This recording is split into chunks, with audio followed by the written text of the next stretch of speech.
سی تاخیر کر رہے ہیں، اس لیے کہ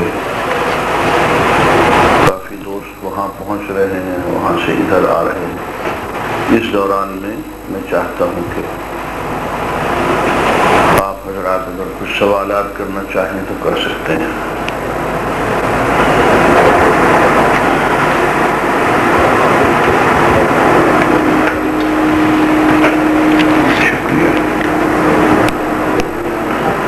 بسم اللہ الرحمن الرحیم۔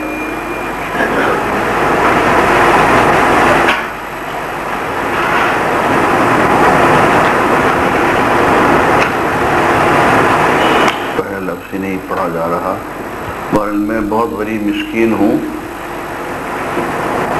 جس کے بیٹے کو کینسر ہو، کیا ایسا شخص کو زکوٰۃ دینا جائز ہے؟ اصل میں زکوٰۃ کی جو بنیاد ہے وہ ہے نصاب۔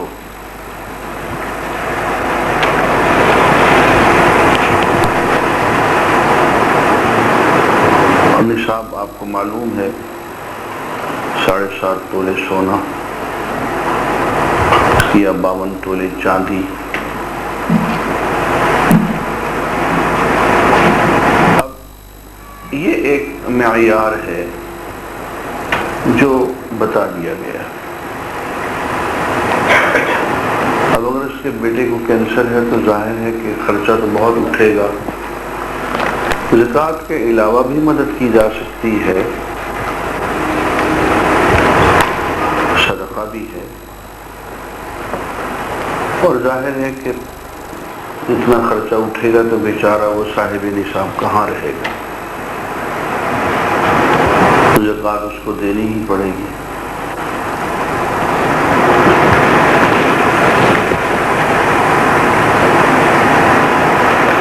رمضان کے دنوں میں حاملہ عورت کے لیے کیا فرائض ہیں؟ جو روزہ چھوٹ جائے اس کو اسی سال پورا کرنا ہے یا بعد میں؟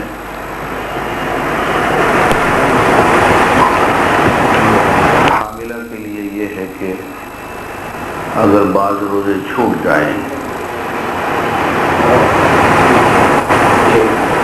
اور بعض دفعہ اتنی شدت ہوتی ہے تکلیف کی کہ وہ روزے رکھنا فعلاً ممکن نہیں ہوتے، تو آئندہ رمضان کے آنے سے پہلے روزے پورے کرنے چاہیے۔ ہاں، وہ خواتین جو بچوں کو دودھ پلا رہی ہیں، رضاعت، اس میں ان کی صحت پر مبنی ہے، اگر وہ چاہیں تو 2 سال تک روزے مؤخر کر سکتی ہیں، لیکن رکھنے پڑیں گے۔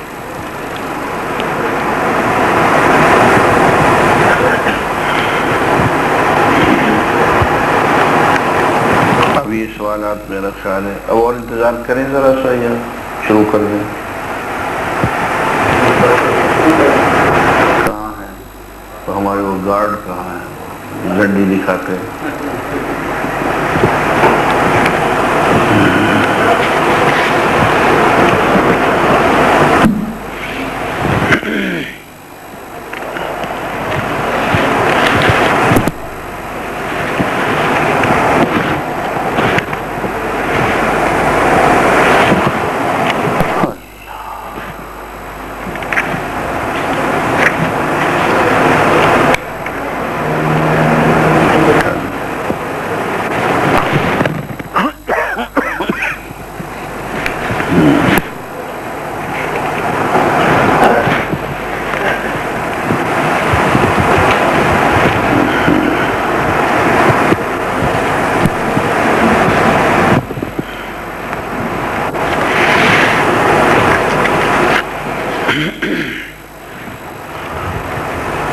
یہ آج ہم پڑھ رہے ہیں سورہ النساء آیت نمبر 44 سے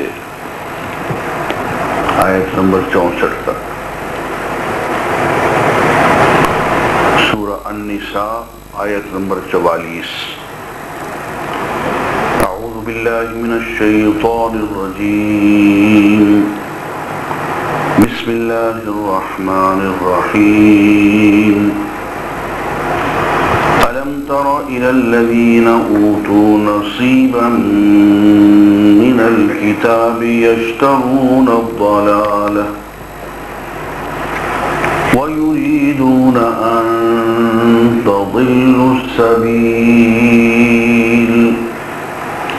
والله أعلم بأعدائكم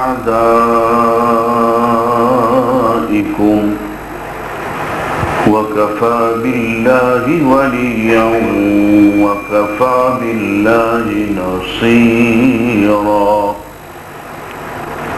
من الذين هادوا يحرفون الكلم عن مواضعه ويقولون سمعنا وعصينا واسمع غير مسمع وراعنا لينا بألسنتهم وطعنا في الدين ولو أنهم قالوا سمعنا وأطعنا واسمع وانظرنا لكان خيرا لهم وأقوم ولكن لعنهم الله بكفرهم فلا يؤمنون إلا قليلا.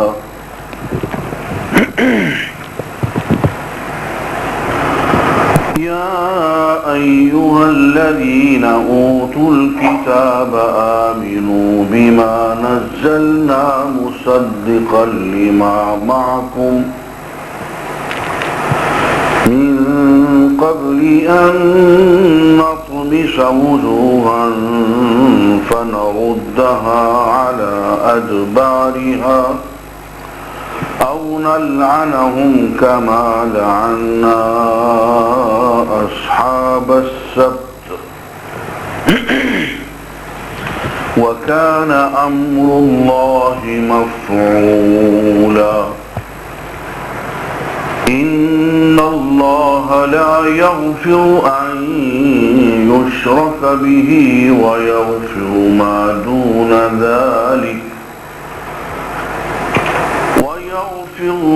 دون ذلك لمن يشاء ومن يشرك بالله فقد افترى إثما عظيما. ألم تر إلى الذين يزكون أنفسهم بل الله يزكي من يشاء ولا يظلمون فتيلا. انظر كيف يفترون على الله الكذب وكفى به إثما مبينا. ألم تر إلى الذين أوتوا نصيبا من الكتاب يؤمنون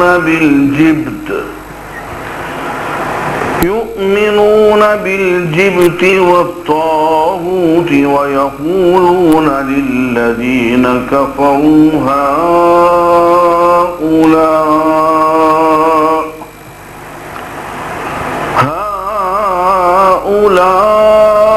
أهدى من الذين آمنوا سبيلا. أولئك الذين لعنهم الله ومن يلعن الله فلن تجد له نصيرا. أم لهم نصيب من الملك فإذا لا يؤتون الناس نقيرا. أم يحسدون الناس على ما آتاهم الله من فضله فقد آتينا آل إبراهيم الكتاب والحكمة وآتيناهم ملكا عظيما فمنهم من آمن به ومنهم من صد عنه وكفى بجهنم سعيرا إن الذين كفروا بآياتنا سوف نصليهم نارا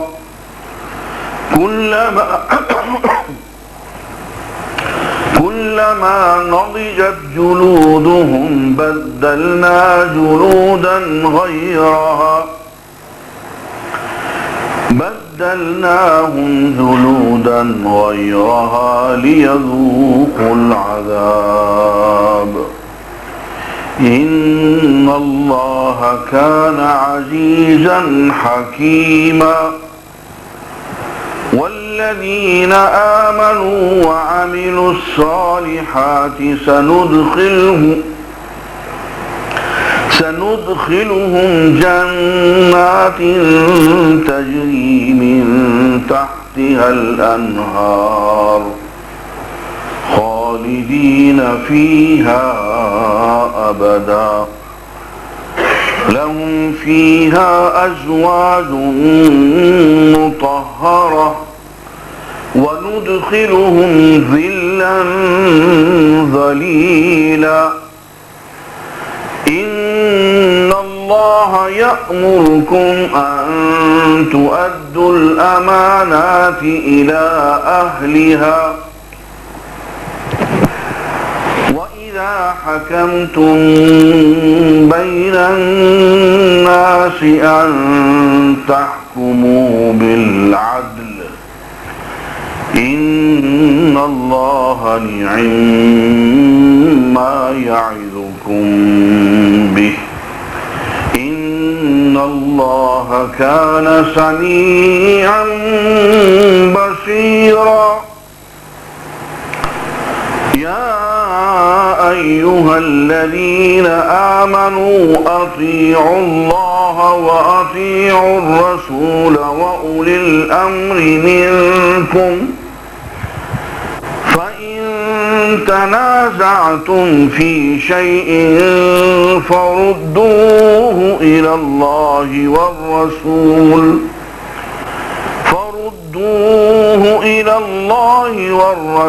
إن كنتم تؤمنون بالله واليوم الآخر ذلك خير وأحسن تأويلا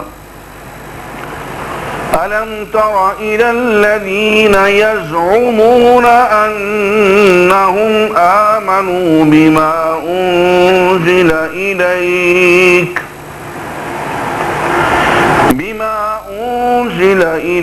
وما أنزل من قبلك يريدون أن